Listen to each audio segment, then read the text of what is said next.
I tried to put myself through college making methamphetamines. I didn't even realize it was meth until a few years ago. We called it crank back in the 1980s, and every group of people had someone who did it.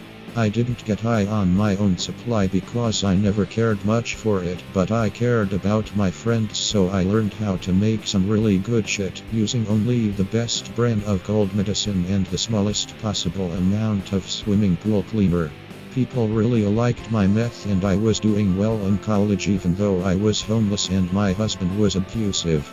But I didn't like what the meth was doing to my friends.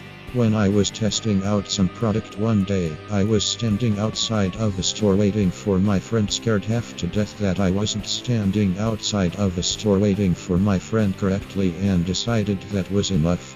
I'm really ashamed of what happened next, but maybe I shouldn't be.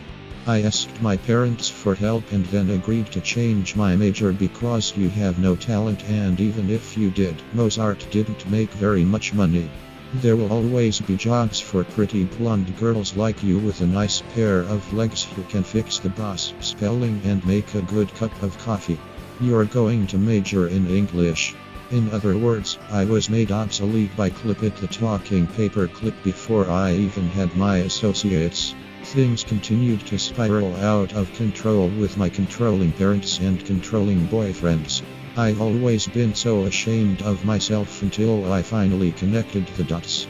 Crank was not some innocuous little kid's toy, it was crystal meth. We have tweakers in the town where I live now. I could have put myself through college and wound up with a career and a family and a decent life, but the price was more than I was willing to pay. My friends' lives and or sanity. So I failed at being a methamphetamine manufacturer and dealer, and I'm glad. Most of those people never found another source of crystal meth and either went on to graduate from college, get nice jobs and partners and houses and families, or else they had enough money to become crack cocaine